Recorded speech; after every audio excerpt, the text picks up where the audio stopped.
We are currently at the Samadhan Hub Park in Gurugram, a park that has been developed with a focus on waste management and waste recycling. I have with me members of the NGO I Am Gurugram. I have with me Ms. Swanzal Kapoor and Ms. Smita Ahuja to tell us more about this concept. First, we'll go to Swanzal ma'am. Ma'am, first tell us, you helped design this park. So if you could tell us, how exactly these walls were developed, what were the waste materials that were used, how did this designing process come about? So Sukriti, thanks for being here, and I'd like to show you today that these are the kind of materials that we've used to develop the information walls, and the idea of the information walls is to communicate key facts to citizens about waste in a humorous and playful way, so doesn't become something which is like talking down to people, but it becomes exciting and a fun thing for people to see. So we've used straight wood and we've done flatbed printing on upcycled crate wood. We have bamboo, we have AC insulation that has gone into metal which is upcycled from waste tree guards, and cement waste that has been broken into pieces and becomes like a gabion infill wall.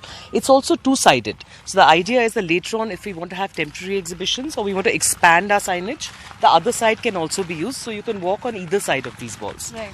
And the same applies to all the materials actually here, because the message we want to give people is that if we are very conscious about how we use waste, we have developed glass bottle benches and walls as well out of old glass bottles.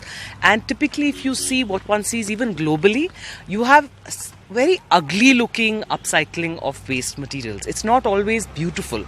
So what we wanted to demonstrate here is that you can create great beauty and aesthetic quality from waste and have it so much more meaningful, because whatever you have utilized is saving the landfill and saving toxicity going into the planet. Right. So that's really what we want to talk about here, and to get citizens to take responsibility for their own homes, and then the problem ends there.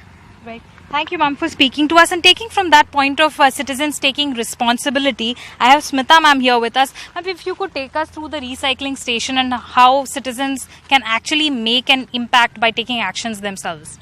So this place is all about actionable solutions, and we are telling people to take the choices that they feel comfortable, the steps that they feel comfortable in reducing their waste. So this area is a recycling station that we've put together, which you recycle 5 types of plastic, paper, glass, e-waste, metal. So and you could reduce almost 30% of the thing which is a resource which you're throwing as waste. We have a reuse area where you give your extras as donation for reuse, and we have do-it-yourself kits for horticulture waste management here. The whole idea is waste is not waste till you waste it. So don't throw resource as a pollutant that is coming back to you and impacting your health. Use your resource well. Thank you, ma'am, for speaking to us. So that's the message that these NGOs that have played such a key role. I Am Gurugram was the one that really took up this initiative and has brought citizens also together. Such recycling stations for citizens to take action, for them to contribute by donating all of these waste materials that are recycled. Different varieties, as you can see, plastic, paper, e-waste, all of these can be contributed by the citizens and is then recycled. In Gurugram, with camera person Sachin Gupta, this is Sukirti Dwivedi for NDTV.